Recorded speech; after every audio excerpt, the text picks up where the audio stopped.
Good morning, YouTube. So it's been a while since I did one of these walkthroughs, and I was out here watering, and I was like, yeah, I really need to speak to you guys.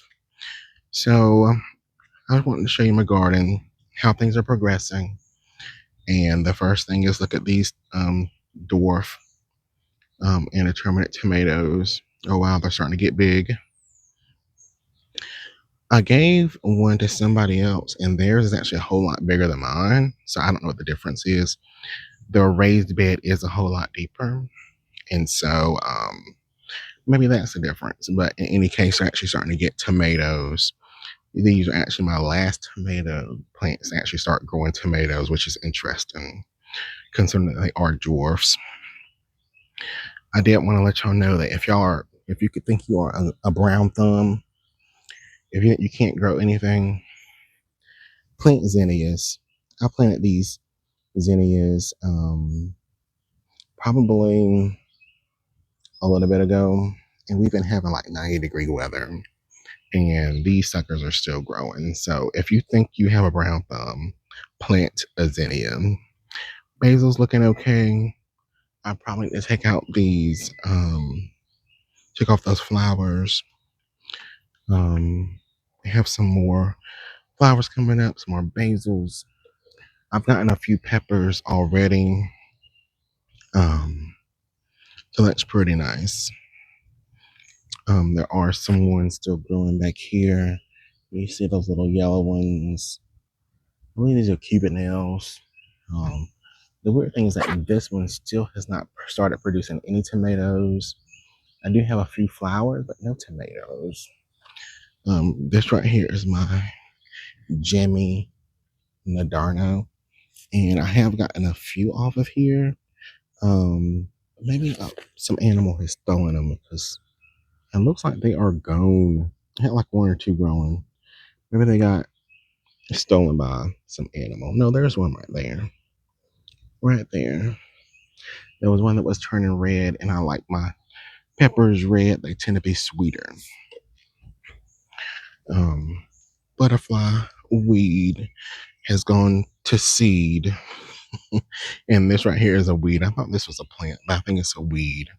It still might be useful for something. I think someone said it might be Joe Pie weed, but it's definitely a weed. And again, a zinnia is popping through. Those are just like the most. Oop, we switched. But yeah, these zinnias are probably the most rigorous plants ever. So if you think you have a brown thumb, grow a zinnia. There's some more stuff coming up. I just wanted to add a little bit because we kind of need some more flowers to fill out this dead space. And I'm gonna go ahead and start watering some more. I've already watered the other side, but when I saw those zinnias popping through, I was like, oh my goodness. Like, it's been 90-degree weather. We have had some rain, but still, you don't expect to have a lot of growth, a lot of seeds growing in 90-degree weather, and those zinnias are still growing. So that's what actually inspired me to kind of start this video anyway. So I'm gonna continue to water this area, and then we will move on to the next area. And it looks like this beauty right here may end up being my first tomato that I end up eating for the season. It's a pretty good size. It looks like it might be starting to change color, but it's kind of hard to tell. All right, yeah, so this is bed number 2. We have a tomato right here, and I was looking for the tomato, and then I realized that, hey, it's falling down. So we do have a tomato right there, you guys, but it's falling down. Let's see if that zinnia can support it. So it can actually be supported on that zinnia. Zinnias are related to sunflower seed or sunflower, but in any case, we do have one tomato here. And of course, the nasturtiums are actually performing pretty well this year. Never been able to get them to grow otherwise. We got some marigolds growing down here. Let's go ahead and get watering. The sun is starting to come out. It's already 70 degrees. It's going to be a humid day. And so we are out here earlier.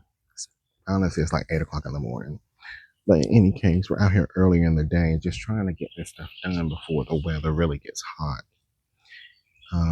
Over the next week or so, we're supposed to get like the heat index is supposed to make it feel like it's 110 degrees, which is kind of sort of crazy. But we're going to do our best to keep these things alive. And look right here. So these are, I don't remember exactly what they are, but they are some type of like water drop or yellow water drop shaped tomatoes. Um, and those are actually starting to ripen. They're starting to turn yellow. And that's the final color. Got a bumblebee dancing in the sun right there. Watering some basil. Our calendula, which is doing pretty well. They're so bright and happy. And they are so closely in color. They're so close in color to those marigolds, which is kind of interesting. Um, and then, of course, we have our uh, squash down here. Waiting to get some more flowers. The thing about squash is that you have to have a male and a female flower. And so I've had a lot of male flowers. Have yet to have a female flower, so we're still waiting. Have to get some more water. Be right back. All right, you guys, we are back for the other half of our second bed. And you can see we have a lot of marigolds growing. These are mostly self-seeding. Thing I do not like about gardening is the fact you tend to walk through so many spider webs and then you look like a crazy person when you are trying to like get them off of you. But yeah, I probably have so many spider webs on me right now. These are some zinnias that I'm showing you. A bumblebee on my tiger melon plant, another zinnia. Um, and this is our another tiger melon plant. Again, I think that I've actually had some fertilization going on. So there has been like a lack of bee activity because a lot of the bees like to be over on this bush over here. That's just like a wild bush. It produces some flowers and berries, and the bees love it. And I've actually left it because the bees do love it so much. Or else I probably would have cut it down. Um, but in any case, um, I'm just saying that I left it to try to bring in the bees. Bees are pollinators. You need pollination in order to grow your plants. So I left it for that reason, just to get them in the area. Um, but I had to do some hand pollination. So hopefully what happened is they got pollinated. I hope this one right here, if you look right there, and I'm gonna have to finish with watering before I continue because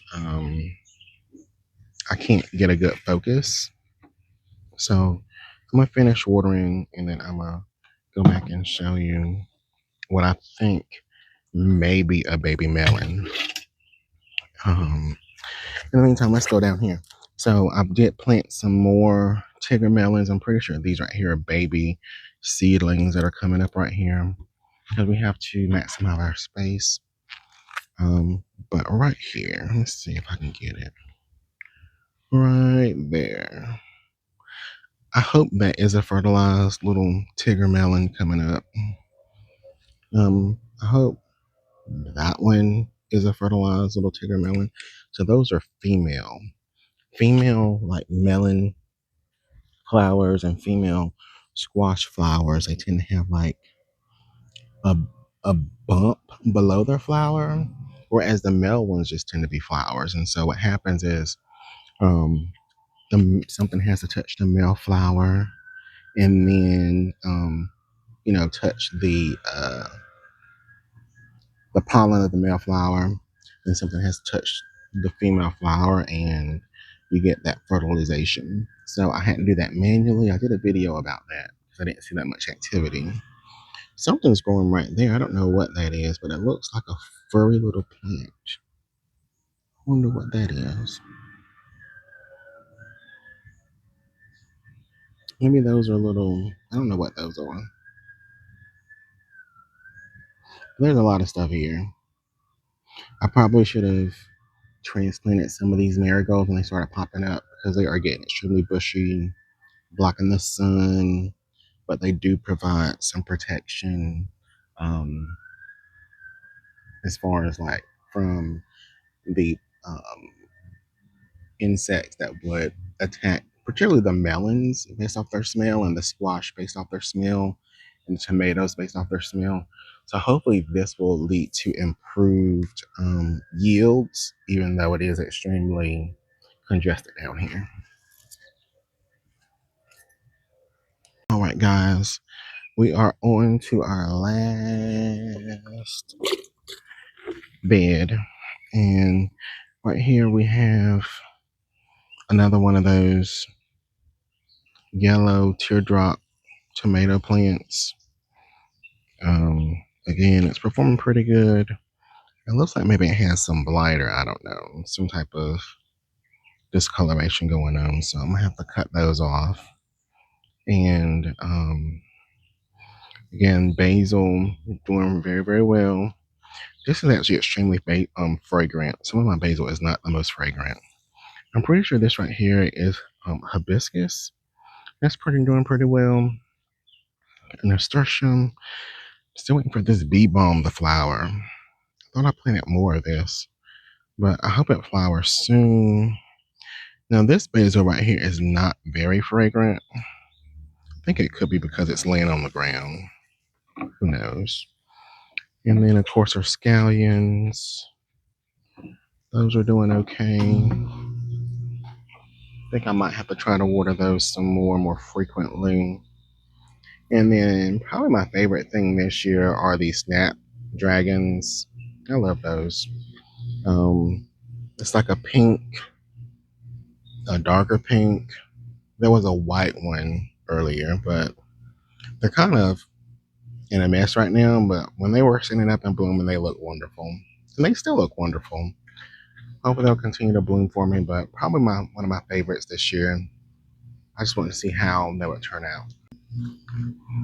We are back. We are back. So over here we have our green onions. Some more green onions right there. Some basil, you guys, and then of course another tomato plant. Um, I thought we had more tomatoes out here. I think some of them have been dropping because of the heat. Yeah, there's a tomato right there on that zinnia. And what I'm going to have to do is get it off on that zinnia, because zinnias tend to get powdery mildew. So if you plant a lot of zinnias, especially these tall ones, you'll probably find that you have some white stuff on the leaves. That's powdery mildew. To me, that's the biggest drawback of using something like a zinnia, because it can spread between plants. So I'm gonna have to figure out how to stack that tomato up. And then I'm just gonna come back over here and give this just a little bit more water. This squash, just a little bit more water, because when they get a lot of water, they tend to, when they get a lot of water, they tend to put out more female flowers. So let's just give that a little bit more water. Um, and finish off watering this tomato. All right, you guys. Then we're gonna move over to our fig trees. Now, guys, I was up on the deck and I dropped my little remote for my camera, well, for the microphone setup. And so now your boy's gonna have to go down here and find it. I feel like I need a flashlight. I'll be back. You can kind of see it right there. Is it in the frame? It's like a green light. Yeah, right there. There's a green light. So now I'm going to search. Feel like I'm Indiana mother freaking Jones up in here. Let's see. Oh, it's not that dark down here. All right. Just want to make sure I'm not walking into any spider webs. Trying to duck walk. Oh, here we go. I got it. Gotcha. Oh my God. Duck walking is not fun. All right, you guys. So here we have our fig tree. And you can see this one is actually putting on little figs, which is pretty cool considering like how small this tree is. They don't exactly look to be the healthiest looking figs. Like that one is really small and already starting to brown. It's not putting on a whole lot of size before. And so I'm just gonna fertilize this one. So I do fertilize with just like a regular garden fertilizer. Even though these are technically trees and you're not really supposed to fertilize a tree with like a plant fertilizer. After I do it, they're actually responding pretty well to it. And so I'm just going to continue to fertilize with this because it's working. This is the first year that I've ever gotten any figs of any considerable size. So, number 2. Now, if you watched my previous video about my love of figs or me making, I think I just ate a fig in one of the videos. It came from this tree. So this one is already starting to put out a few more figs. And so we're just going to fertilize this one as well. You can see right here the little dried up figs. So I'm not for sure exactly what happened there, but we're going to try to keep it fed and watered, and hopefully that won't happen again. I haven't really spoken a lot about this plant right here. These leaves right here, they belong to a salvia plant, and I believe the blooms will be like a blue or sky blue, and the animals love those, or the pollinators love those. Um, so, um, yeah, looking forward to this blooming. Just gonna try to water it, keep it alive. We have probably one of the most beautiful blooming plants to me is the hibiscus. Just like the size, the shape, the loveliness of these blooms are just terrific. I'm trying to save these seeds in here because apparently you can plant them and grow another hibiscus. So I'm gonna try to save those seeds and grow some more hibiscus, but we'll see how that works out.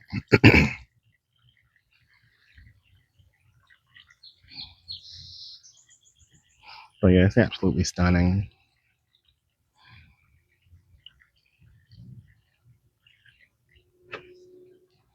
And then of course we have our lemon tree. I'm still waiting to get some lemons, yo. But yeah, look at that. That's a nice big lemon. That's a nice big lemon. That's a huge lemon right there. I don't know if I can get it on camera. It's a little bit shy, but it's big. But yeah, I'm pretty happy this year with my lemon tree.